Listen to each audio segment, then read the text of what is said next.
말씀은 디모데후서 2장 15절 말씀. 디모데후서 2장 15절에 디모데후서 2장 15절. 자, 준비 시작. 너는 진리의 말씀을 옳게 분별하며 부끄러울 것이 없는 일꾼으로 인정된 자로 자신을 하나님 앞에 드리기를 힘쓰라. 자, 진리의 말씀을 어떻게 해야 된다는 거예요? 분별하라고 돼 있잖아요. 그죠?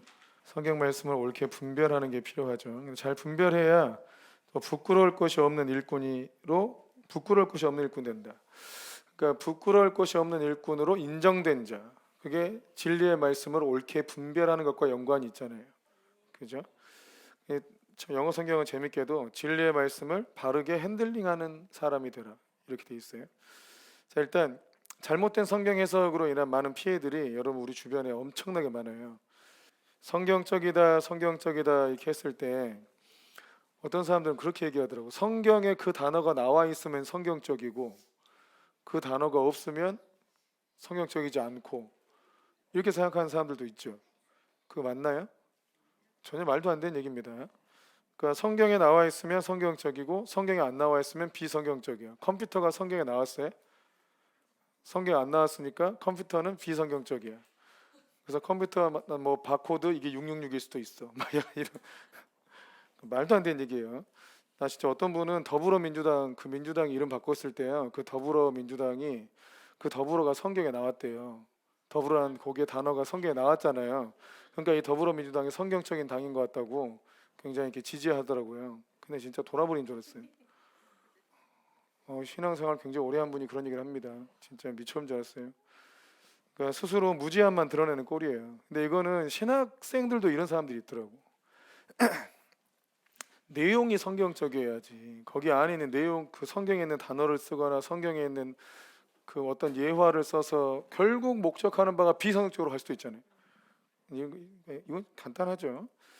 자, 통일교는 어떻게 해석을 하냐면 창세기 3장 16절 가보세요. 창세기 3장 6절에 가보면 이단들의 성경 해석을 좀 소개해 드릴게요. 창세기 3장 6절에 가면 자, 읽어보세요. 여자가 그 나무를 본즉 먹은죽도 하고 보암죽도 하고 지혜롭게 할 만큼 탐스럽기도 한 나무인지라 여자가 그 열매를 따먹고 자기와 함께 있는 남편에게도 주매 그도 먹은지라. 여기서 그 열매를 따먹고 있죠. 따먹고 그 열매, 여자가 그 열매를 따먹고라는 이 동사 있잖아요. 이 따먹고가 한국에서 좀 저급한 사람들이 은어로 쓰는 말이죠. 강간하는 걸 따먹고라고 얘기하잖아요. 통일교가 딱 그렇게 해석합니다. 이게 정말 말도 안 되는 지금도 올라와 있습니다. 지금도 이 따먹고라는 단어를 그 은어다 이렇게 해가지고 그 여자가 마치 여자가 이걸 음행했다고 해석해요. 그러니까 교조하고 다시 성관계를 맺어서 거룩함을 입어야 한다. 이걸 교리화 시켰어요. 이게 피가름 교리예요. 그래서 문선명하고 통일교 여자들은 전부 잠자리를 했어요. 근데 안 예쁘면 등만 치고 보내고 예쁘면 관계하고 이걸 교리화 시켰다고요. 이걸 피가름 교리라 그래요. 이런 해석을 한 거예요. 근데 이런 해석을 어디 박사학위 받았다는 사람도 그걸 제가 가르쳐. 거기 빠져가지고 이런 거짓돈 교리에 빠져서 믿는 사람들이 있다는 게 놀랍죠. 엄청나게 많아요. 엄청나게. 또 하나님의 교회 고린도전서 1장 2절 가보세요. 왜 자기네들만 진짜 교회라고 얘기하느냐. 자, 고린도전서 1장 2절에 거기 홈페이지 가보면 다 이렇게 설명돼 있어요. 고린도전서 1장 2절 시작. 고린도에 있는 하나님의 교회 곧 그리스도 예수 안에서 거룩하여 주고 성도라 부르심을 받은 자들과 또 각처에서 우리의 주 곧 그들과 우리의 주 되신 예수 그리스도의 이름을 부르는 모든 자들에게. 자, 여기에 하나님의 교회라는 단어가 나오죠. 그러니까 성경에 무슨 교회라고 나온 건 하나님의 교회뿐이라는 거예요. 아주 허리죠. 여기 하나님의 교회라고 써 있잖아. 그러니까 하나님의 교회라 이름 붙인 거예요. 네? 얘네들은 국어를 못해. 하나님의 교회에서 곧 하고 뒤에 설명해놨잖아. 하나님의 교회가 뭘 의미하는지. 그죠? 근데 성경에는 하나님의 교회밖에 없다.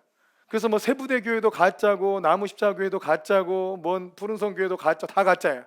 하나님의 교회만 성경적인 교회야. 이렇게 해석한 게 하나님의 교회예요. 근데 고린도에 있잖아요. 도시마다 하나씩 있어요. 도시마다 하나씩 하나님의 교회를 세워.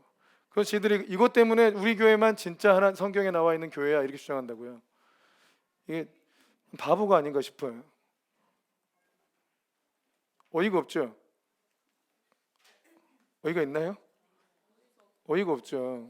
근데 그 많은 사람들이 그 말씀에 그렇구나, 우리만 성경에 있는 교회구나 이렇게 생각한다고. 자, 여호와의 증인, 원래 신천지에서 말하는 14만 4천은 여호와의 증인에서 먼저 주장한 거거든요. 근데 신천지가 너무 커져가지고 여호와의 증인이 깨갱해져서 웃기게 됐어요. 여호와의 증인도 지들이 14만 4천에 속한 남은 자라고 얘기해요. 자기들만. 근데 거기서 말하면 어떤 말을 하냐면, 그럼 남은 자 14만 4천이 누군지 모르잖아요. 그래서 성경에 있는 구원받은 사람들을 다 부정해요. 지들만 14만 4천에 남아야 되니까. 심지어 다윗도 구원받지 못했다고 얘기해. 뭘 근거로 그러냐? 사도행전 2장 34절 가보세요. 사도행전 2장 34절. 사도행전 2장 34절에 보면, 자, 읽습니다. 시작. 다윗은 하늘에 올라가지 못하였으나 친히 말하 이르되 주께서 내 주에게 말씀하시기를. 자, 다윗이 하늘에 못 올라갔잖아요. 그래서 구원받지 못했다고 얘기하는 거예요. 다윗이 하늘에 올라가지 못하였으나, 이게 써 있잖아요. 이것만 보면 진짜 하늘에 못 올라간 것 같지 않아요? 그죠? 중요한 건 성경은 문맥에 따라 해석을 하는 게 중요한데 이게 34절이죠. 자, 25절을 가보면 25절에 읽어보세요. 25절부터 시작. 다윗이 그를 가리켜 이르되 내가 항상 내 앞에 계신 주를 배웠으며 나로 요동하지 않게 하기 위하여 그가 내 우편에 계시도다. 지금 다윗이 쓴 시편 중에 그 예수님에 대한 계시적 시편이 있어요. 그러니까 내가 항상 내 앞에 계신 주를 배웠다. 그가 내 우편에 계신다. 그리고 26절에 그러므로 내 마음이 기뻐하였고 내 혀도 즐거워하였으며 육체도 희망에 거하리니 이는 내 영혼을 음부에 버리지 아니하시며 주의 거룩한 자로 썩음을 당하지 않게 하실 것이미로다. 주의 거룩한 자로 썩음을 당하지 않게 하실 것이미로다. 지금 이게 누구를 향한 얘기인 거예요? 예수님에 대한 얘기예요. 메시아에 대한 예언을 써놓은 거예요. 자기 얘기를 한 게 아니고 그 주님, 자기 내 앞에 계신 그 주님에 대한 얘기를 써놓은 거거든요. 또 29절 30절 봐보세요. 29절 시작. 형제들아 내가 조상 다윗에 대하여 담대히 말할 수 있노니 다윗이 죽어 장사되어 그 묘가 오늘까지 우리 중에 있도다. 그는 선지자라 하나님이 이미 맹세하사 그 자손 중에서 한 사람을 그 위에 앉게 하리라 하심을 알고. 자, 그는 선지자라 이렇게 돼 있죠. 그러니까 이 문맥 자체가 다윗이 구원받은 하나님의 사람일 뿐만 아니라 선지자라고 전제를 깔고 있잖아요. 그죠? 이런 전제와 문맥 속에서 다윗이 하늘에 올라가지 못하였으나 이 구절 하나만 딱 떼가지고 구원받지 못했다 이렇게 얘기한다 이거예요. 자, 근데 그는 선지자라 뭐 했냐? 그의 자손 중에 한 사람을 그 위에 앉게 하리라. 그 자손, 다윗의 자손 중에 한 사람을 그 위에 앉게 하리라. 그가 누구예요? 그가 예수님 얘기한 거죠. 그러니까 이 사도행전 2장이 베드로가 예수님이 십자가에서 죽고 부활하시고 지금 승천하셔가지고 성령을 부어주고 계신다. 그가 부활하셨다. 그리고 성령을 부어주신다. 이 얘기를 하는데 다윗이 이미 시편에서 예언했다. 그 일을, 이걸 설명하려고 하고 있는 중인 거거든요. 자, 31절 봐보세요. 31절도 미리 본 거로 그리스도의 부활을 말하되 이게 돼 있죠. 그가 음부에 버림이 되지 않고 그의 육신이 썩음을 당하지 아니하시리라 하더니, 다윗이 그러니까 예수 그리스도 행하실 메시아에 일어날 일들을 미리 보고 시편을 써놨다 얘기죠. 근데 그가 하늘에 오르지 못했다, 이게 무슨 얘기냐? 자, 34절에 보면 그 내용을 현대어 성경으로 제가 읽어드리면, 다음에 내가 인용하는 이 말 역시 다윗이 그 자신에 대하여 한 말이 아닙니다. 그는 하늘에 올라간 일이 없기 때문입니다. 그런데 여호와께서 나의 주 임금에게 이르신 말씀이라 여기 내 오른쪽에 앉아라. 내 오른쪽에 앉아라. 이 오른쪽에 앉아라 한 분이 누구라고요? 그분 예수님이라고. 그러니까 예수님이 하늘에 오르셨으니까 하나님 보좌 우편에 앉게 된 것이지, 다윗은 승천한 적이 없다. 그의 묘가 아직 우리 가운데 있지 않냐. 내용 흐름 이해되세요? 다윗의 묘가 우리 중에 있지 않느냐, 그가 승천했느냐, 그렇지 않다는 거죠. 그래서 그 말씀도, 그러니까 다윗이 하늘에 올라간 일이 없기 때문에 이 예언들이 자기 자신에 대한 얘기가 아니다. 다 그리스도에 대한 예언이다. 이 설명을 하려고 쓴 거예요. 이해되세요? 그래서 이게 다윗도 하늘에 오르지 못하였으나, 이 표현이 다윗은 하늘에 올라가지 못하였으나 친히 말하여 이르되 주께서 내 주에게 말씀하시기를, 이 표현이 다윗은 하늘에 올라가지 못하였으나 이게 구원받지 못했다는 뜻이 아니라 다윗이 승천한 게 아니지 않느냐 이거예요. 그 묘가 우리 가운데 있으니까. 그러나 예수 그리스도는 승천해서 하나님 보좌 우편에 앉아 계시고 모든 권위를 가지고 성령을 지금 우리에게 부어주신 것이다. 베드로는 이 얘기를 하려고 하는 거예요. 아시겠죠? 예. 근데 얘네들은 자기 마음대로 해석을 한 거죠. 그리고 그 유명한 14만 4천도 그래요. 14만 4천. 그래서 자기들 그 다윗도 하늘에 오르지 못했으니까 14만 4천에 들지 못했다고 얘기하거든요. 그럼 쥐들은 다윗보다 더 대단한 사람인 줄 아는가 봐요. 그 자기네들 남은 사람들이 14만 4천이라고 얘기를 하는데 14만 4천이 도대체 누구냐? 이게 중요해요. 그럼 신천지도 14만 4천 지들 된다 했잖아요. 신천지 그 유튜브 보니까 구독자가 14만 4천이 넘어가려 하더라고요. 그거 어떻게 하려고 그런지 모르겠네. 14만 4천 만들다고 막 온갖 다른 우리나라 경기도 어디 다 전부 다 지파화 해놨잖아요. 어디는 무슨 지파, 뭐 유다 지파, 도마 지파 이렇게 해놨잖아요. 자, 요한계시록 7장 4절에 처음 나오는 말씀이 14만 4천이 나오는데, 요한계시록 7장 4절을 봐보면 읽어보세요. 내가 인침을 받은 자의 수를 들으니 이스라엘 자손의 각 지파 중에서 인침을 받은 자들이 14만 4천이다. 14만 4천이다. 여러분 14만 4천에 들고 싶으세요? 네? 14만 4천에 우리가 들 수 있을까? 왜 없어요? 14만 4천은 유대인이에요. 이스라엘 자손의 각 지파 중에서 인침받은 자들이잖아요. 그러니까 14만 4천은 유대인을 얘기한 거예요. 구원받은 유대인들을. 그래서 이 뒤 구절을 보면 5절부터 보면 유다 지파 중에 인침받은 자가 1만 2천, 루벤 지파 중에 1만 2천, 갓 지파 중에 1만 2천, 전부 다 유대 이스라엘의 12지파 중에서 1만 2천씩 더한 거라고요. 그죠? 그리고 12 곱하기 12 곱하기 1000이 아니고 12 곱하기 1만 2천인 거예요. 1만 2천이 12번 있으니까. 그래서 14만 4천은 결코 이방인이 들어갈 수가 없다. 그 중에 한국 사람이 있을 수 있다? 없다. 그럼 걔네들은 뭐야? 여기 14만 4천 너무 많은데. 전부 성경에서 엉터리로 해가지고 자기들이 14만 4천에 들어갔다 해가지고 나는 우리만 구원받아, 너희는 다 죽을 거야. 이런 거짓된 구원의 확신 속에 있잖아. 심각해요. 이게 다 문제가 뭐냐면 성경 해석하는 기본적인 원리도 모르기 때문이에요. 이게 심각하다고요. 제 원고에는 신천지 그들이 14만 4천이다? 바보 천치들입니다. 이렇게 써놨네. 그들이 그렇게 주장한다 해서 그렇게 되는 게 아니고 14만 4천은 한국에 없어요. 아멘. 이건 이단들이 그렇고, 여러분 그 우리가 정통 교회라고 하는 일반 한국 교회 안에서도 이런 잘못된 해석들이 너무 많아요. 자, 일단은 그 김기동 귀신론, 서울의 성락교회 얘기했었잖아요. 그 김기동 귀신론이, 그 귀신론을 우리나라 대표적인 목사님들이 안 배운 사람들이 없습니다. 그게 우리나라를 한번 아주 강탈을 했기 때문에 전부 다 그 베레아 신대원 가가지고 전부 그 귀신론을 다 배웠어요. 근데 거기서 얘기하는 귀신론의 핵심이 뭐냐면, 왜 그게 그렇게 만들어졌냐면, 그 사무엘상에 가보면 사울이 너무 이제 다급해가지고 사무엘을 불러낸 장면 나오죠. 저만한 자에게 가서 사무엘을 불러오죠. 그러니까 사무엘이 땅에서 올라오잖아요. 그리고 사울이 막 뭐라 하잖아요.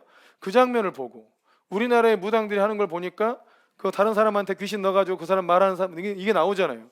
그걸 이렇게 접목시킨 거예요. 약간 그걸 그렇게 접목시켰어요. 전부 귀신 역사들인데 이렇게 접목시켰어요. 아니 그 저만한 영이 사무엘을 불러 올린다고 사무엘 영이 나옵니까? 어디 가서? 그건 뭐 말도 안 되는 얘기예요. 그런 게. 이게 초혼술이거든요. 영을 불러 올린다는 거. 신명기에 초혼술하는 자를 돌로 쳐 죽이라 돼 있어요. 혼을 불러 오리는 거. 이건 아니에요. 그렇게 하면 안 돼요. 되는 것도 아니고 사실 다 귀신 역사인데, 근데 이걸 설명하려고 하다 보니까 창세기 6장 3절에, 자 창세기 6장 3절에 보면 많이 들었던 말씀이에요. 창세기 6장 3절 말씀 띄워줘 보세요. 자 시작. 여호와께서 이르시되 나의 영이 영원히 사람과 함께하지 아니하리니 이는 그들이 육신이 됨이라. 그러나 그들의 날은 120년이 되리라 하시니라. 그러니까 그들의 날이 120년이 되리라 하시니라니까 사람 수명이 120년 살 수 있다고 전제를 깔았어요.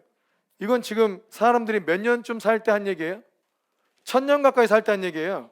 사람이 그 당시에 1000년 가까이 살고 있을 때 그들의 수명이 120년이라 이걸 왜 지금 120년까지 산다고 사람을 그렇게 규정을 해놨냐고. 말도 안 되는 해석이에요. 일단. 그리고 김기동 귀신론에서는 사람은 120년까지 살도록 성경에 규정되어 있다, 이런 잘못된 적용을 했어요.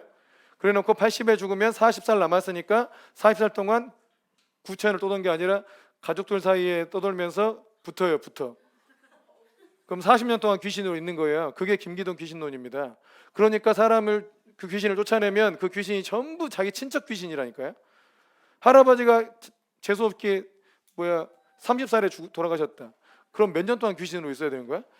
90년을 귀신으로 살면서 가족들 간에 붙어가지고 인생을 막 해방하고 산다는 게 김기동 귀신론이에요. 그러면 그 귀신을 쫓아내면 어디 가는 거예요? 그 귀신은? 다른 친척한테 가나? 그런 말도 안 되는 귀신론을 만들었어요. 근데 그게 놀랍게도 그런 걸 많이 이제 거부하긴 했는데 이상하게 이건 그래도 믿고 있는 사람들이 많더라고. 120년, 사람 수명이 120년이라고. 근데 성경하고 충돌돼요. 자, 시편 90편 10절에 보면 우리의 연수가 70이요 강건함은 80이다. 이런 게 나오잖아요. 우리 연수가 70이고 연수가 70이라 나오잖아요. 강건함은 80이다. 이게 나오잖아요. 그러면 충돌되잖아 이게. 그것이 120년이 사람 수명이라 한다면 아니지만 말이 안 되는 얘기죠. 그죠? 그러니까 오히려 연수가 70이고 강건함은 80이다. 이게 일반적인 사람 수명의 연수를 얘기한 거고, 창세기 6장에 나와 있는 120년은 홍수 나기 120년 전에 하나님께서 노아에게 방주를 만들라고 하신 거예요. 그러니까 노아가 방주를 120년 동안 만들어요. 그럼 120년 뒤에는 사람이 다 죽으니까 너희의 날이 120년 남았다, 이 얘기를 하신 거라고요. 이해 되십니까? 근데 이거는 제가 신대원 다닐 때도 이렇게 믿는 사람들이 꽤 있어요. 말도 안 되게 이렇게 믿어요. 그리고 여러분, 우리나라가 이제 막 의학이 많이 발달해가지고 이제 100세 시대라 하고 좀 더 가면 120세대라 하고 막 이렇게 하잖아요. 드디어 성경적으로 사람이 살 수 있는 시대가 왔다, 막 이렇게도 얘기한 분도 있는. 전혀 아니야. 여러분, 우리나라 의학이니까 그런 거지. 지금도 필리핀은 평균 수명이 60, 70이고 더 뭐 아프리카 이런 데는 더 못 살아요. 제가 네팔을 한번 갔는데 네팔에 그 선교사님 집에서 도와주는 한 여집사님이 계시더라고요. 저는 정말 40살 이상으로 봤어요. 40살 이상으로. 진짜로 40살 이상으로. 그 나이를 물어봤더니 25이었어요. 여러분, 거기 있는 사람들 우리나라 사람보다 훨씬 빨리 늙습니다. 그리고 빨리 죽어요. 이거 70, 80도 못 살아요. 그러니까 이거는 우리나라가 의학이 발달해가지고 또 너무 이게 좋으니까 뭐 100세 시대, 120 시대 막 이렇게 얘기하는 거지 전혀 성경적이지 않다, 그런 내용들은. 아멘. 그래서 우리 어디 가서 진짜 사람 수명이 성경 안에 120살이라고 써 있다 이런 말 하지 맙시다. 그건 진짜 들을 때 민망해 죽겠는데, 나 이 얘기를 내가 목사님들도 이런 얘기를 해요. 그러니까 미치겠어 아주. 전혀 그렇지, 근거도 없는 얘기를. 1000년 가까이 살던 시대에 120년 했어요. 그리고 120살까지 살 때까지 사는 사람이 나올 때 사람 수명이 120 정도로 줄 때까지 얼마나 걸렸는 줄 아세요? 모세가 120 살았어요. 모세가. 그 이후로 몇천 년이 지나도 아브라함이 175살까지 살았잖아요. 이삭은 180살까지 살고. 모세 시대까지 와야 120 산다고요. 그 말씀이 이루어지기가 얼마나 정점 찍고 또 내려오잖아. 더 내려와. 그러니까 사람 수명이 120 된 적이 거의 없어. 그게 어떻게 성경적이겠어요? 자, 또 우리나라 가정을 무너뜨린 잘못된 해석 중에 하나가 에베소 5장 22절인데, 에베소서 5장 22절에 아내들이여 자기 남편에게 복종하기를 주께 하듯 하라. 그러니까 아내한테, 자기 남편한테 복종하기를 이제 명령하셨잖아요. 주님께 하듯이 복종하라고. 그래서 이게 마치 우리나라 유교 전통의 가부장적 사회, 가부장적 가정의 근간을 이루는 말씀이라고 생각하는 남성들이 많았어요. 그 아내한테 복종을 강요한 거죠. 이게 하나님께서 마치 남자들의 편과 우리나라 유교적 가부장적 사회를 지지해 주는 것처럼 생각을 했단 말이에요. 근데 전혀 그렇지 않아요. 25절에 보면, 25절은 어떻게 하라 그래요? 남편들은 아내 사랑하기를 그리스도께서 교회를 사랑하시고 그 교회를 왜 자신을 주심같이 하라. 그러니까 남편들은 아내 사랑하기를 자기 생명을 내어줄 정도로 사랑해야 된다는 거예요. 그런 남편한테 복종하라고요. 복종이 어렵습니까? 그런 남편한테 복종하는 게 어렵나요? 자기 자신을 위해서 생명을 내어주는 남편한테 복종하라고 하는 건데 어렵나요? 복종하고 싶어지잖아요. 그런 남편이면 나 복종을 하고 싶지, 막 내 생명 버려서 막 자기 생명 버려가지고 나를 위해 사는데. 응? 그래서 이거는 유교적인 가정의 체제를 지지해주는 말씀이 절대 아닙니다. 자, 또 하나는 예전에는 이런 게 있었어요. 요즘은 많이 없어졌나 잘 모르겠는데, 구속이라는 단어, 에베소서 1장 7절에 에베소서 1장 7절에 구속이라는 단어 있어요. 구속 곧 죄사함을 받았느니라. 근데 여긴 지금 속량이라 나왔는데, 이 전에 개역 개정 사판이잖아요. 여기 개역 한글 버전은 구속 곧 죄사함 이렇게 나왔거든요. 그러니까 구속이라고 하니까, 이 구속이라는 단어 때문에 사람들이 오해를 많이 하니까 이 속량으로 바꾼 거예요. 구속이 이렇게 구속되다, 감옥에 갇히다, 뭘 자꾸 못하게 한다, 이런 이미지를 갖고 있잖아요. 그래서 교회에서 뭐 하지 말아라, 술 먹지 마라, 담배 피지 마라, 주일 어디 나가지 마, 놀지 마라, 뭐 하지 마라 얘기 많으니까 정말 교회는 나를 구속하는구나, 요렇게 믿은 분들이 꽤 있었어요. 정말 이게 구속이구나. 그거 오해가 너무 많으니까 속량이라고 단어를 바꿨다니까요. 놀라워, 그렇게 믿기도. 또 하나, 구원에 대한 잘못된 해석이 많아요. 베드로전서 2장에 보면, 제가 전도사 때 진짜 와우리 교회로 전도사 부임을 했는데, 거기 있는 장로님들과 거기 있는 성도들이 대부분 구원을 잘못 이해하고 있었어요. 그게 이제 베드로전서 2장 2절이, 얼른 좀 찾아주세요. 네, 읽어보세요. 시작. 갓난 아이들 같이 순전하고 신령한 젖을 사모하라. 이는 이로 말미암아 너희로 구원에 이르도록 자라게 하려 함이라. 구원에 이르도록 자라게 하려 함이라. 이러니까 구원을 얻으려면 계속 구원에 이르도록 내가 뭔가를 해야 되잖아요. 내가 뭔가 해야 되고, 이러니까 그 당시에 많은 교회들이 구원의 확신을 가질 수 없어요. 가톨릭하고 비슷해. 계속 교회 봉사하고 목사님 섬기고 구원받으려고요. 구원받으려고 계속 그냥 묶여서 산 거, 묶여서. 이게 뭐 이단이랑 비슷해. 이렇게 하면 완전 이단이랑 비슷해요. 너 그래가지고 구원받겠어 막 이렇게 하면, 주여 나 지옥 가겠다 이래가지고 또 막 헌금 갖다 바치고 봉사하고 막 계속 이러고 산 거예요. 그러니까 죽기 직전까지 어떤 장로님이 구원 확신이 없다 그러지. 이 말씀 때문에 그래. 이 말씀을 잘못 해석해가지고 구원에 이르도록 자라게 하려 함이라. 이 말씀이 내가 뭔가 구원을 받으려면 계속 뭔가를 해야 한다는 말씀이면, 요한복음 1장 12절 말씀은 어떻게 됩니까? 영접하는 자 곧 그 이름을 믿는 자들에게 하나님 자녀가 되는 권세를 주신다 했는데, 또 에베소서 2장 8절 말씀 같은 경우도 자기 사람의 행위로 말미암아 구원받은 게 아니고 예수님의 피로 말미암아 믿음으로 말미암아 구원받잖아요. 그럼 그런 말씀하고 상충되잖아요, 이 말씀들이. 그죠? 근데 구원의 개념 자체가 하나님 자녀가 됐다 이렇게 이런 의미만 있는 게 아니에요. 구원의 개념이, 구원이 하나님께서 원래 작정하신 우리의 모습 있죠. 창조의 원형, 그거를 회복해가는 과정 자체가 구원이에요. 그러니까 성경에서는 치유도 구원이고 축사도 구원이고, 아멘이십니까? 어디 가난해서 회복되는 것도 구원이고. 그러니까 우리 많은 삶의 영역에서 구원이 여전히 필요한 부분이 있잖아요. 예수님 믿고 하나님 자녀가 됐어도 몸이 안 났으면 몸이 좀 구원받을 필요가 있죠. 치유돼야 되니까. 재정적으로 구원받아야 될 필요가 있죠. 또 우리 생각이 구원받을 필요가 있잖아요. 예수님 믿어도 여전히 연예인이 더 좋은 사람도 있잖아요. 그럼 생각이 구원받아야지. 자기 감정도 구원받고. 아멘이십니까? 그래서 예수님을 믿어 하나님 자녀가 돼도 우리의 삶에는 지속적인 구원이 필요하다는 개념이에요, 이 말씀이. 그러려면 하나님 말씀으로 계속 자기 자신을 새롭게 해라, 이 뜻이라고요. 또한 이 말씀은 이미 믿은 신자한테 하신 말씀이에요. 구원받은 신자들한테.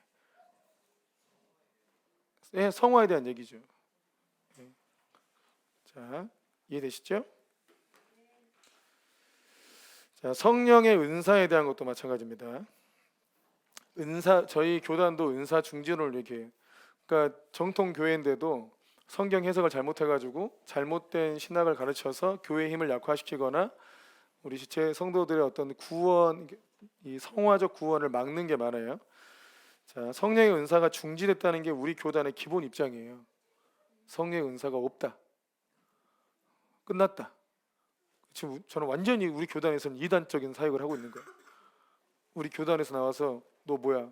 너 이거 성령 은사는 다 끝났는데 왜 자꾸 방언하고 예언하고 병 고치고 지금 뭐한 짓거리야? 은사는 끝났는데도 뭐 하는 거야? 네가 하는 거 전부 가짜야. 귀신이 하는 짓이야. 요렇게 찍습니다. 실제로. 그 이단 규정할 수 있어요. 그러니까 제가 꼴보기 싫으면 교단에 연락해서 은사 사역한다고 고발하면 교단에서 쫓겨날 수 있어요. 그럼 땡큐야 가면 나는 바로 오순절 가버릴 거야. 그냥 땡큐지. 그러니까 뭐 독립교회 연합으로 가든지. 괜히 눈치 보고 여기 있느니. 보세요. 이게 왜 은사 중지론이 나왔냐? 고린도전서 13장 10절 때문인데, 고린도전서 13장 10절에 자, 온전한 것이 올 때는 부분적으로 하던 것이 폐하리라. 고린도전서 13장이 사랑장이라 불리는 장이에요. 사랑장. 자, 사랑장이라 불리는 장이어가지고 자 1절부터 봐보세요. 1절 보여줘보세요. 내가 사람의 방언과 천사의 말을 할지라도 사랑이 없으면 소인하는 구리와 울리는 꽹과리가 되고, 내가 예언하는 능력이 있어 모든 비밀과 모든 지식을 알고 산을 옮길 만한 모든 믿음이 있을지라도 사랑이 없으면 내가 아무것도 아니고, 내게는 모든 것으로 구제하고 또 내 몸을 불사르게 내줄지라도 사랑이 없으면 내게 유익이 없다고 되어 있잖아요. 그러니까 13장은 사랑의 탁월성을 얘기한 거예요. 13장 전체가. 12장 맨 마지막 줄도 보여줘봐요. 더욱 큰 은사를 사모하라고 나오죠. 더욱 큰 은사를 사모하라고 나오죠. 네? 또한 가장 좋은 길을 너희에게 보이리라고 해서 13장 사랑장을 나온 거예요. 이게 부록으로 들어온 게 아니고 내용이 흐름상 이렇게 나온 거예요. 그러니까 더욱 큰 은사가 사랑의 은사고 가장 좋은 길이 사랑으로 사는 삶을 얘기한 거거든요. 그 흐름 속에서 이제 9절 13장 9절 보여줘 보세요. 9절. 우리는 부분적으로 알고 부분적으로 예언하니, 그러니까 은사가 부분적이라는 거예요. 자, 10절을 다시 보면 자, 부분적으로 하던 것이 폐하리라. 그럼 저 은사가 폐해진다는 거예요. 그럼 언제 폐해져요? 온전한 것이 올 때. 그럼 온전한 게 뭐냐는 거예요. 그 온전한 것이 뭐냐, 이것에 대해서 신학자들이 성경 66권이 완성된 때 이렇게 얘기했어요. 아무 상관없는 얘기를 한 거예요. 사실 지금 23장은 무슨 얘기라고요? 사랑에 대한 이야기, 사랑의 탁월성에 대한 이야기. 사랑이 좋냐 은사가 좋냐? 뭐가 좋아요? 사랑이 좋아. 은사가 아무리 많아도 사랑 없으면 다 헛거고 유익이 없어요. 그럼 온전한 것이 뭐겠어요? 사랑이죠. 온전한 길, 뭐 더 큰 은사, 내가 더 좋은 길을 보여준다 했으니까 온전한 것은 사랑이에요. 그리고 부분적으로 하던 거, 예언은 폐해진다. 잘 보세요. 우리는 예언할 때 주로 무슨 말씀이 많이 임합니까? 결국 내용이 뭡니까? 내가 너와 함께하리라, 도와주리라, 높여주리라, 뭐 표현이 다르지만 결국 뭐예요? 내가 너를 사랑한다 이거잖아요. 근데 하나님의 사랑이 실제적으로 경험되도록 우리 가운데 부어지면 그 예언이 필요할까요?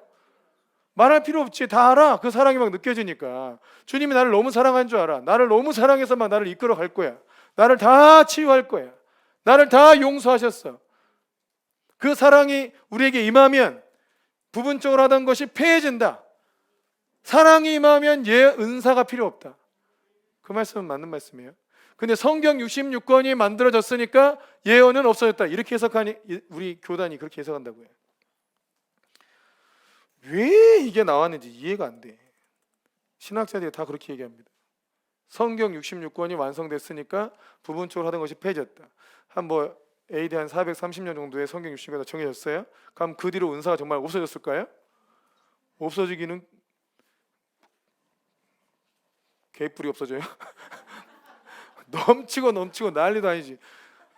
근데 이렇게 믿는 사람들은 은사가 나타나도 주여 나는 목회자입니다. 나의 은사 이상합니다. 이렇게 다 거부해버려요. 은사를. 하나님 은사를 주셔도 목회자는 은사를 가지면 안 되나? 굉장히 오해가 많아요. 그것도 주여 나는 목회자입니다. 왜 나한테 이런 은사를 주셔가지고 그래서 은사 걷어가 달라고 기도한 목사님도 있더라고요. 그러니까 은사를 무슨 점쟁이 뭐 이런 걸로 생각하는 것 같아. 큰일 날 일이죠. 이해를 너무 잘못한 거예요. 너무.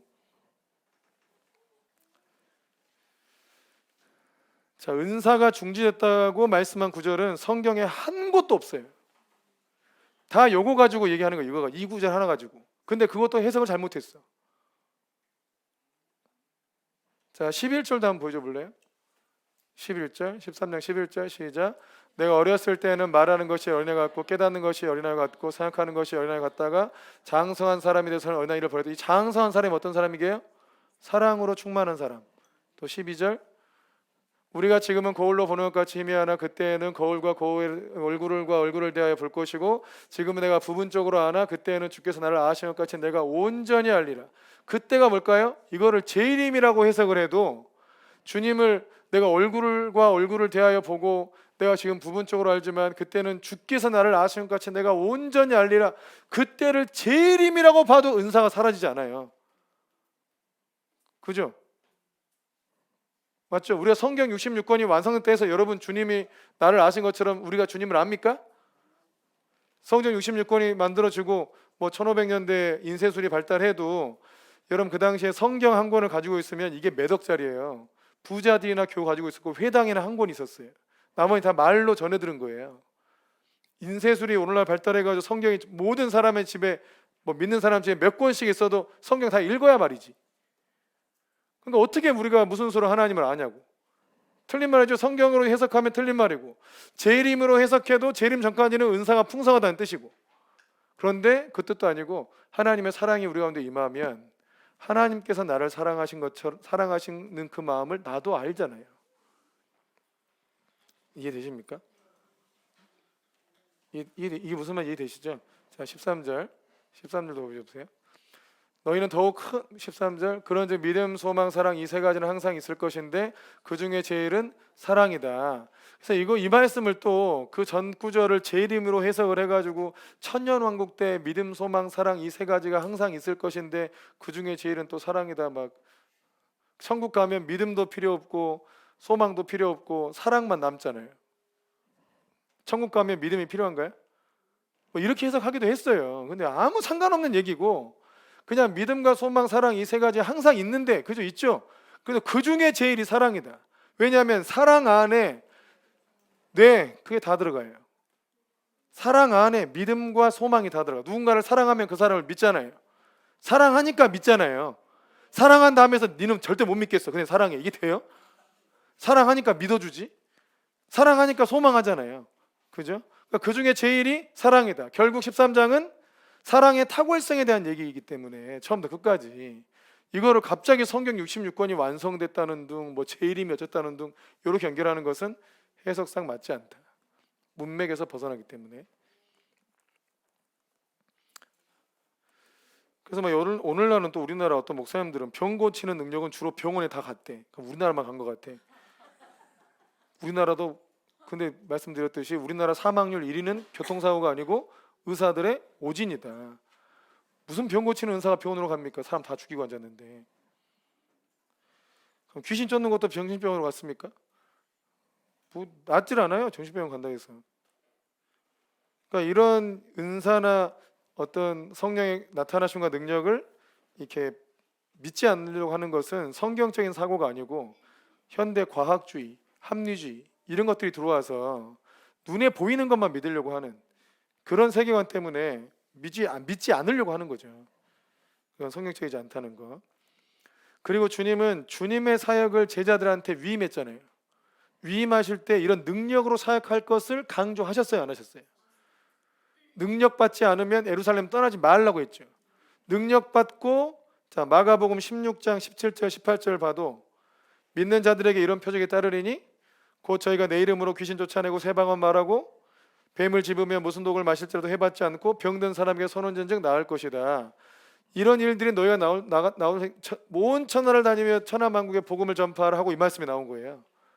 그러니까 온 천하를 다니며 복음 전하면서 뭐 하라는 거예요? 이 능력 사역하라는 거예요. 이 능력 사역이 가능하도록 성령 세례를 부어줬다는 거죠. 아멘이십니까?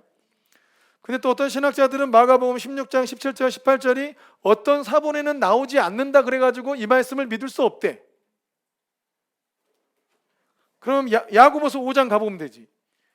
야고보서 5장 14절 15절 16절에도 믿음의 기도는 병든 자를 구원한다고 병이 낫도록 하기 위해서 열심히 기도하라고 나오잖아요. 그죠? 또 야고보서는 루터가 또 뭐 사탄의 성경이라 했다고 또 근데 이 말씀 때문에 한 거 아니고 야고보서 2장 때문에 루터도 야고보서 2장을 해석을 잘못해가지고 무슨 사탄의 성경이나 어쩌나 이딴 소리 하긴 했어요. 결정적으로 성령 세례에 대한 얘기인데 성령 세례는 능력 세례죠. 성령의 나타나심과 능력으로 사역할 수 있도록 하나님께서 능력을 부어주는 거죠. 그래야 예수님이 성령의 능력을 덧입어서 하셨던 사역들을 제자들이 똑같이 할 수 있으니까. 그래야 주님의 사역이 위임이 된 거예요. 주님은 성령의 능력으로 사역했는데 우리한테 능력 안 주고 너희는 가서 말씀만 가르쳐라? 이러면 그게 어떻게 위임이 돼요? 그잖아요. 근데 그게 성령 세례인데 왜 일반 많은 교회들이 이런 능력 세례를 거부하고 그냥 성령 세례는 예수님 영접하면 성령 세례 다 받은 것이고 성령 안에 그냥 하나 된 것을 성령 세례라고 하느냐? 그게 고린도전서 12장 13절 말씀 때문이에요. 고린도전서 12장 13절. 자, 읽어보세요. 시작. 우리가 유대인이나 헬라인이나 종이나 자유자나 다 한 성령으로 침례를 받아 한 몸이 되었고 또 다 한 성령을 마시게 하셨느니라. 다 한 성령으로 세례를 받아 한 몸 되었고 되어 있죠. 다 한 성령으로 세례를 받아 한 몸이 되었고, 그죠? 그래서 성령 세례는 한 몸 되게 하는 은혜다. 이 구절 때문에 이렇게 연결한 거거든요. 그럼 딱 넘어가기 좋아. 그렇게 들으면. 근데 여기서 강조하는 게 뭔 것 같아요? 무슨 말을 하고 싶은 거예요? 같은 성령, 한 성령, 다 한 성령으로, 다 한 성령을 마셨다. 자, 14절 봐보세요. 14절. 몸은 한 지체고 한 지체뿐만 아니요 여럿이니 그리고 이게 하면서 이게 지체론 얘기한 거예요. 지체론을. 그 뒤로 은사, 고린도서 12장은 은사장이잖아요. 다양한 은사가 나오고 이 은사를 쓸 때는 우리가 한 지체다. 한 지체고 누구는 눈이고 누구는 귀고 누구는 입이고 누구는 손이고 누구는 발이다. 한 지체다. 그래서 한 성령을 우리가 서로 세례를 받았다. 한 몸 되었다. 이 얘기를 하려고 그 구절에 나와 있는 거예요. 이해되십니까? 이해되시죠? 잘 봐보세요. 다시 아까 그 구절 봐보세요. 한 성령으로 세례받아 한 몸 되었고, 그러니까 우리가 같은 성령으로 다 세례받았으니까 우리가 한 몸 됐다. 이 말을 부인하는 게 아니야. 근데 여기는 그냥 그 얘기를 한 거예요. 근데 주님이 말씀하신 불과 성령 세례는 한 몸 되게 하는 세례를 말하는 게 아니에요. 그 세례 받으면 한 몸 돼요. 근데 그 얘기를 하고 있는 게 아니라 이거예요. 이해되시죠? 근데 웃기게도 주님은 불과 성령 세례를 받아라 하고 성령 세례 받으면 너희가 권능을 받는다. 그리고 열방까지 나가서 내 증인 된다. 그리고 바울 사도나 모든 사도들도 성령의 나타나심과 능력으로 그 은사로 사역했죠. 그러니까 고린도서 12장에 성령의 나타나심은 모든 사람을 유익하게 하려 하심이라 하고 뭐 지혜의 말씀, 지식의 말씀, 은사 얘기를 했잖아요. 그러니까 은사는 성령의 나타나심이죠. 그죠? 그 은사장을 써놓은 데다가 저거 써놨잖아요. 은사장의 은사를 이해시키려고 우리가 다 한 성령으로 세례받았기 때문에 같은 성령 안에서 일하고 있다. 근데 은사가 다양하게 나타나는 거다. 요 얘기하려고 저거 써놓은 거란 말이에요. 그래서 저 말씀은 성령의 은사와 나타남을 기본 전제로 깔았죠. 근데 저 말씀 주장에서 성령 세례는 능력 세례가 아니고 성령 세례는 예수님 믿으면 다 하나 되는 세례다라고 하는 사람들은 전부 은사 중지론자들이에요. 그 완전 말도 안 되게 연결해놨어요. 자기네들의 사고에서 저 말씀 자체는 성령의 나타남심과 은사를 전제로 깐 말씀이란 말이에요. 근데 저 말씀을 끄집어 빼가지고 성령 세례는 뭐 하나 되는 세례라 얘기해놓고 그 사람들이 다 왜 그렇게 얘기하냐? 능력은 없어졌다, 은사는 끝났다는 얘기를 하려고요. 그래서 성령 세례를 부인한다고요. 이해되십니까? 그러니까 이 신학자들이 자기들의 지식으로 세워놓은 이 신학이 얼마나 엉터리입니까? 성경의 문맥과 흐름은 전혀 고려하지 않은 채 자기들한테 능력이 안 나타나니까 능력은 없어. 내가 야 그렇게 기도해도 난 능력 못 받겠더라. 자기만 못 받은 거지 다른 사람이 받은 건 또 인정 안 하나요? 그거 얼마나 웃겨요. 자기는 내가 방언 못 받으면 방언은 없는 건가? 예? 말도 안 되는 얘기잖아요. 여러분 우리 중에서 기도하다가 다 방언을 못 받았다 합시다. 그러다가 누구 한 명만 방언을 받아도 방언은 있는 거예요. 그잖아요. 전부 다 방언을 받아야 방언이 있는 거예요? 아니, 말도 안 되는 얘기잖아요. 근데 아무튼 우리 교단도 그렇고 신학이 이렇게 엉터리가 돼 있어요. 이게 다 그러니까 정통 교회라 하더라도 성경 해석을 잘못해가지고 이렇게 가르쳐 놓으니까 그러니까 성령 세례가 있다는 것을 모르면 그걸 받아요, 못 받아요? 정말 우연찮게 뒷걸음 잡다 발 수도 있는데 그 사도행전에 보니까 나는 성령이 있음을 듣지도 못했다. 에베소 제자들이. 그러니까 성령 세례를 못 받은 상태로 있잖아요. 요한의 세례만 받고 성령 세례를 못 받은 채로 있잖아요. 그래서 바울 사도가 성령 세례 설명해주고 받게 한 거 아니에요.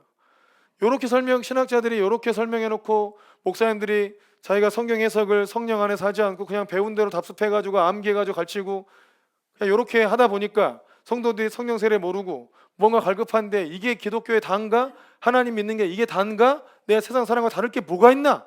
진짜 나를 구속하고 사네 교회가. 그러니까 교회 다니면서 점을 보러 다니죠. 예. 이 능력을 다 막아놨으니 다 막아놓으니까 그냥 그렇다는 거. 우리가 다 여러분 개개인이 점쟁이보다 나아요. 우리 개개인이 점쟁이보다 낫습니다. 은사와 능력이. 근데 그 능력을 다 이 잘못된 성경 해석 때문에 막아놓으니까 성도들은 갈급해가지고 앞에서는 아멘 아멘 아멘 아멘 하는데 나가면 점 보러 가고. 이게 다 잘못되는 성경 해석 때문이다. 그래서 여러분 이게 중요한 게 아까 우리 처음에 봤던 말씀이 진리의 말씀으로 옳게 분별해서 부끄러울 것이 없는 일꾼으로 인정된 자로 자신을 하나님 앞에 드려라. 우리가 여러분이 성경 해석하는 원리나 방법을 알아서 이게 이것 때문에 이 사람들이 이렇게 얘기하는구나, 이게 이렇게 해석한 게 잘못이구나, 이렇게 해석하는 게 맞구나, 이게 정리가 되면 누가 별소리 다 해도 흔들리지 않아요. 저 사람은 여기 그쪽이네 이렇게 이거 말아. 그러고 또 내 선배고 스승 목사님이 얘기한다 하더라도 목사님이 이쪽이 안 열렸구나, 이걸 잘 모르구나 하고 말아요. 싸우려고 하진 않아요 저도. 그러고 마는데 근데 이 분별하는 눈이 없으면 이 사람이 말하면 이랬다가 저 사람이 말하면 저랬다가 막 휩쓸리고 이랬다가 도대체 뭐가 뭐야 이렇게 된단 말이에요. 666에 대한 것도 여러분 마찬가지. 666 여러분 666이 뭐예요? 옛날에 그 어디였어? 거기 그 10월 28일 얘기했던 거기 어디였죠? 다미성교회. 다미성교회에서 나온 거예요. 그 바코드가 66 컴퓨터 바에서 긴 게 6을 의미하잖아요. 그래서 바코드 666 이렇게 했잖아요. 그 다미성교회에서 나온 거예요. 그 이론이 바코드 나왔는데 이제 이거 너무 식상해졌어요. 그래가지고 요즘 새로운 게 뭐야? 베리칩이죠. 베리칩. 그래서 지금 코로나와 함께 이 베리칩을 백신 맞을 때 베리칩 넣은 거 아세요? 여러분 백신 맞을 때 베리칩이 들어가 있어요. 요게 그 다미성교회 그 성경 해석을 끄집어 받은 사람들이 다 그 얘기하는 거예요. 예? 그리고 거기에 GPS도 있어요. 그래가지고 베리칩 맞으면 여러분들이 어디서 하는지 다 알아. 또 놀라운 거는 그게 우리의 뇌를 바꿔가지고 예수님을 안 믿게 만들 수도 있어요. 놀라운 기술이에요. 얼척이 없어요. 무슨 정말 거기 정확하게 써 있잖아요. 짐승의 수. 그 짐승이 누구냐면 적그리스도 아니면 거짓 선지자. 짐승이 가리키는 거는. 그리고 사람의 수라 나왔잖아요. 사람을 가리키는 수요. 사람을 가리키는 수. 그게 666이라고요. 그럼 666은 바코드나 베리칩이 될 수 있어요, 없어요? 없어요. 사람이어야 돼. 적그리스도를 가리키는 사람이라고요. 666이라는 게. 이해되십니까? 그 666이 가리키는 사람이 있다고요. 사람의 수라고 나오잖아요. 사람의 수. 이 표현을 몰랐어 우리는. 사람 숫자를 써서 666이라는 건가? 그게 아니고 그 게마트리아라는 우리나라에서 익숙한 거는 DJYS 이런 개념이에요. JP. 이니셜 땄잖아요. DJ 하면 김대중만 DJ입니까? 김다중도 DJ잖아요. 김도중도 DJ이고. 근데 DJ 하면 누구예요? 사람을 가리키잖아요. 상식적으로 알잖아요. YS 하면 누구예요? 그냥 사람을 가리키잖아요. 그러니까 거기는 숫자가 있는 거예요. 153 하면 뭐예요? 오나미 볼펜이에요? 요한복음에 다시 잡았더니 고기 잡았더니 153마리다. 153은 뭐야? 153. 거기도 게마트리아. 이게 하나님 백성을 가리키는 거예요. 하나님 백성을 의미하는 숫자가 153이에요. 153. 그러니까 고기를 잡았는데 고기가 153마리다. 이게 뭐야? 너희가 사람 낚는 어부가 될 것이다. 이 표현을 다시 얘기한 거야. 다시. 너희가 고기 많이 잡았을 때 베드로야 네가 이제 사람 낚는 어부가 될 것이다. 이렇게 부르셨잖아요. 근데 요한복음 후반부에는 그 말이 안 나오고 고기를 세 보니까 153이다 이렇게 나오잖아요. 그러니까 너희가 뭘 잡은 거예요 지금? 하나님 백성을 잡은 거예요. 그럼 처음에 하나님 부르셨던 그 부르심을 기억하라는 거예요. 그게 너 가서 고기 잡지 말고 사람 잡는 어부대라. 내가 너를 원래 그렇게 부르지 않았냐? 그게 그렇게 해석이 되는 거예요. 그 게마트리아 때문에. 근데 666도 666이 가리키는 사람이 있는데 그게 적그리스도를 가리킨다고요. 그게 사람의 수다. 왜냐하면 히브리어나 헬라어는 그 알파벳 하나하나가 전부 다 숫자가 부여되어 있잖아요. 그걸로 세서하는 거거든요. 절대 베리칩이나 그래서 한번 영상에다가 설교를 해놨어요. 베리칩이 666이 될 수 없는 이유, 설교 제목이었어요. 그걸 올렸어요. 왜냐 인을 친다는 개념도 뭐 이마나 손에 막 에버랜드 가고 막 뭐 이거 하죠? 뭐 에버랜드 갈 때 저 중학교 때도 우리 선생님이 그게 했던 것 같아요.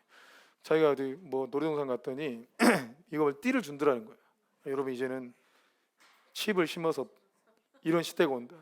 예수님 믿으라고 막 울면서 막 위에 전도했던 선생님이 있었어요.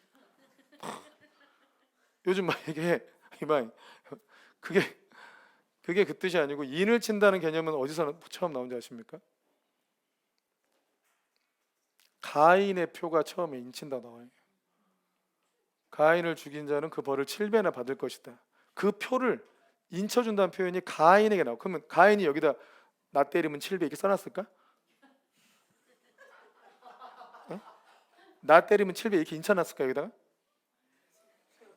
소처럼 뭐 박아놨을까? 참 뭐 최상급? 그게 인친 개념이 아니.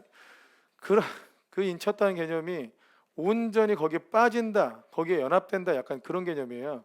그러니까 그 적그리스도를 온전히 믿게 된다 이런 거예요.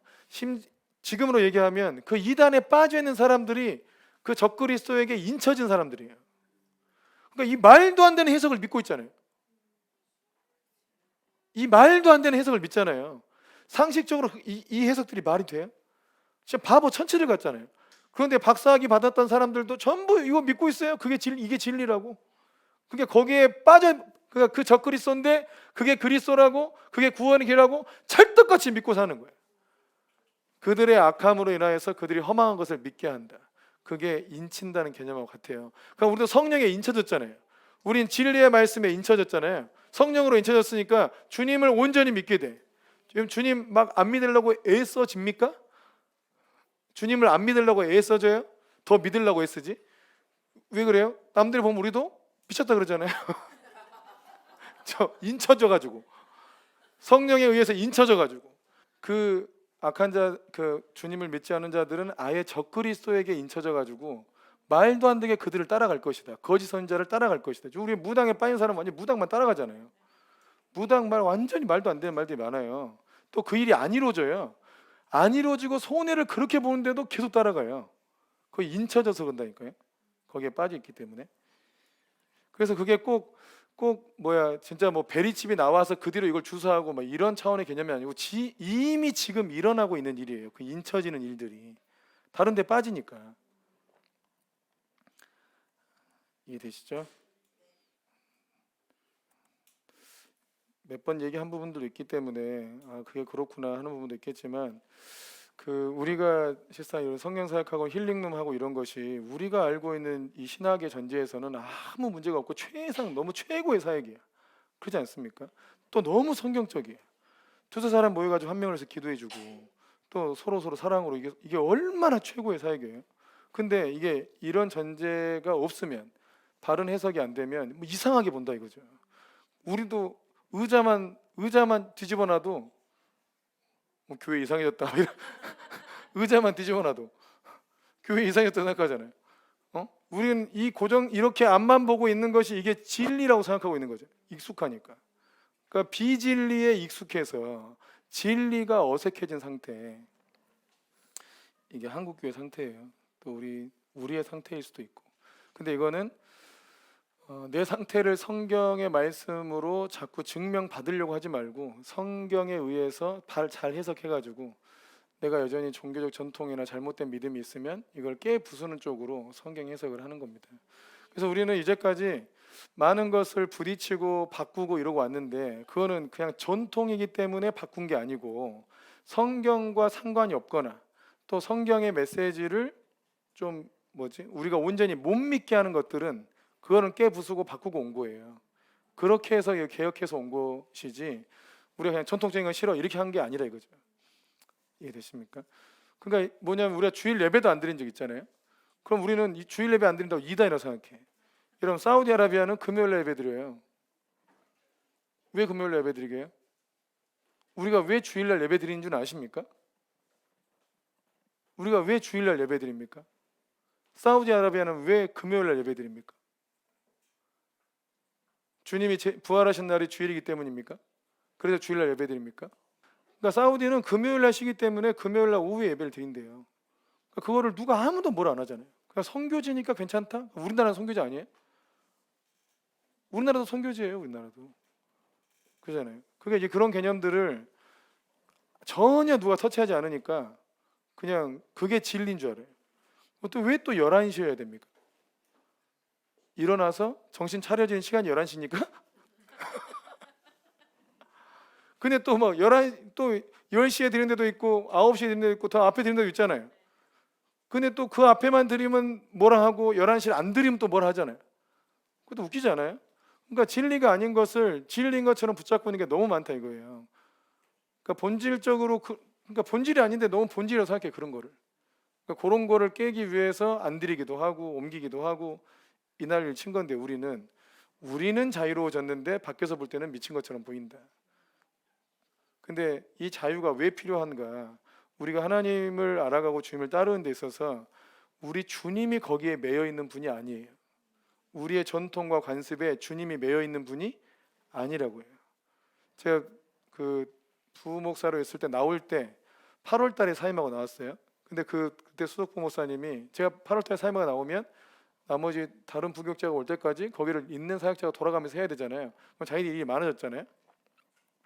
그래서 그 얘기 하더라고요. 교회가 다 11월 달에 사임하고 11월 달에 다시 부임하도록 교회가 나름대로 자기들의 규칙과 문화가 있는데 하나님께서 8월 달에 사임하라고 하셨다고요? 나는 그렇게 말씀하신 하나님은 하나님이 아니라고 생각합니다. 나는 정말 주님이 그걸 왜 신경 씁니까? 이렇게 해보려고 그랬어요. 얼청 그게 왜 그게 그렇게 생각되는지 이해가 안 돼. 이해가. 주님이 그걸 왜 신경 써?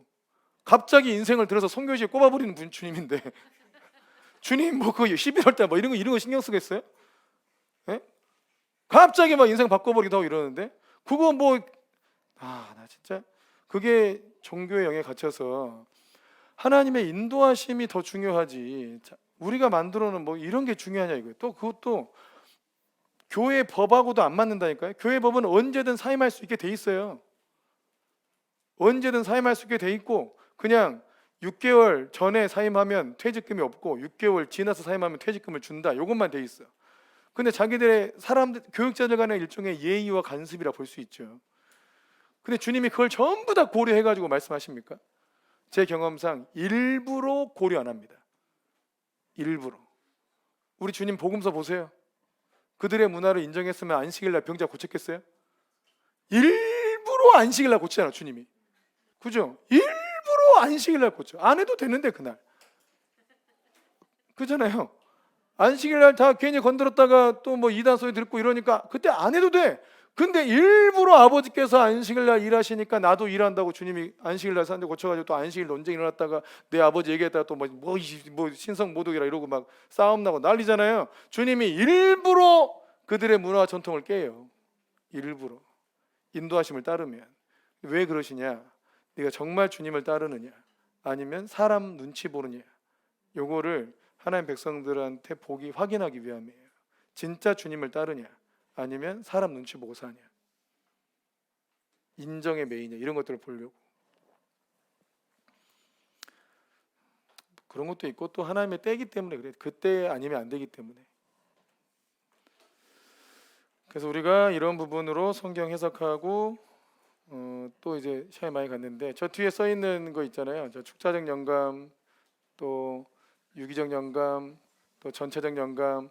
저 영감이 하나님 말씀이 하나님의 영감으로 쓰여졌죠. 하나님의 감동을 받은 사람들이 하나님께 받아서 기록을 했을 거 아니에요. 근데 하나님의 감동을 받고 쓴 글을 다른 영의 감동을 받고 해석하면 당연히 그 뜻을 모르겠잖아요. 그죠? 그래서 하나님의 감동을 받은 사람들의 그 영감의 특징이 뭔가가 저 세 가지예요. 성경은 전체 모든 부분이 다 연감되어 있고, 그리고 그 조사 하나, 시제 하나, 뭐 단어의 어미 하나 전부 다 하나님께서 간섭하셨고, 틀림없이. 또 하나는 유기적 연감이 이게 중요한데, 받아쓰기 한 게 아니라 이거예요. 받아쓰기 한 게. 그 사람의 성향과 그 사람의 어떤 은사, 그 사람의 처해 있는 상황, 배경 지식 모든 걸 다 고려하여 오류가 없게 쓰셨다. 그래서 성경은 문학 작품이기도 하고 역사서이기도 하고 그 당시 사람들이 이해할 수 있는 어떤 방식대로 쓴 거예요. 근데 우리가 연구가 필요한 것은 그 당시에 영감도 이해하는 게 필요하고, 또 하나는 유기적 영감이기 때문에 그 막 고대 사람들이 그들이 살고 있던 시대와 그들이 속해 있던 공동체와 또 그들이 속해 있던 공동체 안에서의 문제, 그 배경을 이해해야 되잖아요.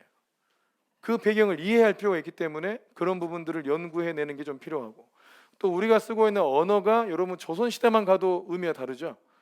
지금 우리는 사랑한다, 조선시대 때는 사랑한다가 생각한다. 난 당신을 사랑합니다. 감동하지 않아요? 난 당신을 생각하고 있다는 뜻이니까. 그냥 그러니까 의미가 달라요. 그러니까 그 당시에는 또 이제 문법과 또 어떤 단어의 의미가 다르니까 그런 것들에 대한 배경 지식이 필요하니까 연구가 필요하다는 거예요.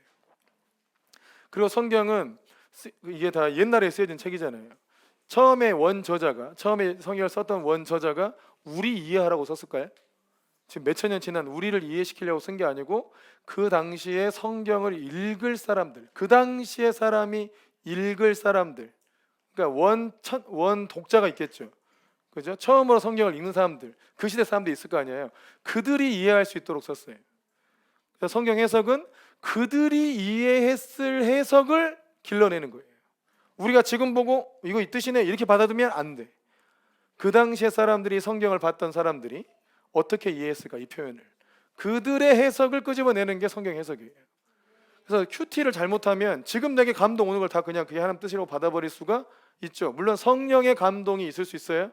근데 그 성령의 감동은 반드시 성경 해석을 통해서 검증이 돼야 돼요. 이해되시죠? 우리가 지난주에 얘기했나? 베드로 후서에서 얘기했듯이 우리가 뭐 대단한 영적 체험을 했지만 더 확실한 예언이 성경에 있다고 그랬죠. 성경을 통해서 우리의 체험들을 검증한다. 그게 더 확실하기 때문에, 성경의 기록이 훨씬 더 확실하기 때문에 우리의 감동과 우리의 체험들을 성경을 통해 검증하는 것이다. 아멘. 근데 성경을 잘못 해석해버리면 어떻게 검증하겠냐 이거죠. 성경을 잘못 해석해버리면. 그래서 잘못된 성경 해석해, 잘못 성경 해석해서 나온 하나님의 말씀이나 설교는 주의 뜻이 아닙니다. 거기에 매이면 안 돼요.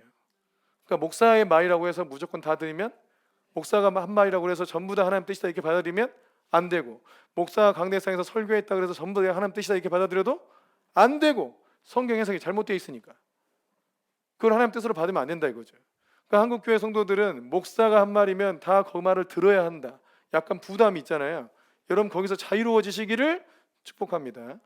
제가 드린 말씀이라도 감동이면 감동이라 그러고 성경의 원리에 맞다 그러면 맞다 그래요. 근거를 제시해서. 근데 제가 제시한 근거를 여러분이 분별을 못하면 속는 거예요. 제가 제시한 근거들을 여러분이 분별을 못하면 또 속는 거라 이거예요. 이해되시죠? 이해되시죠? 목자나 선한 목자나 자기 목자는 속이려고 하지 않고 좋은 거 먹이려고 하기 때문에 그런 의도가 없겠으나, 다른 목사들은 제 양이 아니기 때문에 충분히 속일 수 있어요. 그럴싸하게 속일 수 있다고요. 그래서 성도님들은 분별하는 능력을 길러야 돼. 아멘이십니까? 또 이걸 길러야 나중에는 그런 도움이 없을 때 내가 정말 혼자 분별해서 뭔가를 결정해야 될 순간이 올 수 있어요. 그런 게 인생의 큰 변화를 일으키는 건데, 그때 하나님의 말씀을 잘 분별할 수 있는 사람들은 믿음으로, 안 가본 길이라도 믿음으로 갈 수 있죠. 하나님의 성경의 확증이나 이런 검증을 통해서 이 길은 주의 길이 맞아 하고 갈 수 있어요. 근데 그렇지 않으면 주저하게 되고 또 다른 사람의 말을 듣게 돼. 아시겠죠? 주석서를 봐도, 전 주석서도 다 안 믿어요. 주석서도 신학자들이 어딘가에 그 시대적인 배경 아래서 휩쓸려 가지고 해석한 게 있어요. 성경 해석의 원칙에 따르지 않고. 그럼 그런 건 걸러내야 돼. 그러니까 목사의 설교를 다 믿는다 이러면 어떤 주석이라도 다 믿어야지. 주석에서 정확하니까. 그죠? 그러니까 목사의 설교를 다 믿으면 된다, 안 된다? 안 된다. 분별하여 들어야 한다. 근데 저 목사님이 왜 저렇게 설교할까? 아, 이 부분을 이렇게 해석했구나. 이건 잘못됐네. 이런 거 분별할 줄 알면 흔들리지 않을 거 아닙니까? 아멘. 그러니까 신학자들이 어떻게 성경을 해석하는지, 또 신학자들이 왜 오류가 생기는지, 여러분 이 성령 세례 이 얘기는 놀랍게도 존 스토트 목사님이 이렇게 얘기합니다. 그러니까 이 존 스토트 목사님이 영국의 상당히 권위 있는 신학자이기도 하고 그분이 신부님이기도 한데, 제가 IBF에 있을 때 거의 추앙하는 분이었어요. 근데 그분이 성령 세례 거부해. 그 마틴 로이 존스 목사님하고 그것 때문에 부딪혀서 갈라져요. 마틴 로이 존스 목사님은 성령 세례 능력 세례를 완전히 인정하는 분이고, 존 스토트 목사님은 그거를 아니다, 성령 세례는 하나 되게 하는 세례다, 그리고 은사 중지론자거든요. 그것 때문에 부딪혀서 갈라져요. 그럼 영국교회 다 망했잖아요, 사실상. 그래가지고 영국교회 살리려고 뭐 알파코스 뭐 이런 거 나왔는데 전부 성령 운동이에요, 그건 전부 다. 근데 그런 부분들의 성경 책을 보면 우리는 대학교 때 분별이 없었기 때문에 그냥 무조건 존경하는 분이 쓴 거니까 그냥 받아들였어요. 근데 지금 와서 보니까 논리도 사실상 죄송한데 엉터리예요. 논리도 엉터리고, 너무 단어 연구만 했는데 단어 연구도 너무 단어의 근원을 찾아가지고 이렇게 해석하는 건 바른 성경 해석이 아니에요. 왜냐하면 단어는, 우리가 쓰는 단어도 제가 얘기할 때 만약에 예를 들면 뭐하네, 우리가 얘기를 할 때 문맥에 따라서 단어의 의미가 결정되는 것이지, 그 단어가 원래 만들어졌을 근원적 의미를 찾아가지고 이해하는 거 아니잖아요. 그냥 문맥에 따라 이해하는 거지, 그죠? 그러니까 성경도 문맥에 따라 이해하지, 그 단어가 처음에 어떤 단어와 어떤 단어가 만나가지고 그러니까 이런 뜻을 갖고 있고 그렇게 해석하지 않잖아요. 그런데 단어의 어원적 의미를 찾아서 해석하는 방식이 너무 많아요. 그러다 보니까 뭔가 내용은 많이 나와, 근데 그게 문맥에 맞는 뜻은 아닐 때가 많다 이거예요. 이해되십니까? 그러니까 어린아이의 일을 버려라, 어린아이와 같이 뭐 믿어라, 이렇게 했을 때 어린아이, 이거 어떻게 해석해야 돼요? 어린아이의 일을 버려라, 그러면 어린아이는 어리석은 일 버려라 이거잖아요. 이기적이고 이런 거 버려라. 그럼 어린아이와 같이 뭐 믿어라 이러면 순전하게 믿으라는 거죠.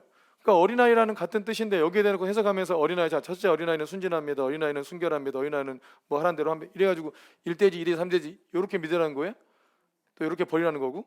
이렇게 해석하면 안 되잖아요. 어원적 의미 형태로 푸는 건 아니라고. 근데 존 스토트 목사님의 해석이 주로 어원 연구를 많이 했어요. 그러다 보니까 이게 문맥 해석에서 약간 벗어난 게 많아요. 근데 대학교 때는 그걸 모르니까 그냥 오로지 믿고 좀 어서 주워 들어가지고 아는 체하고 좀 경건한 체하고 살았는데, 알고 나서 보니까 야, 이분 해석이 너무 잘못된 게 많구나. 그럼 대학생들 완전히 그분 추앙하고 사는데 이러고 사니까 성경 해석이 이상해진다니까요. 그런 부분들이 있다.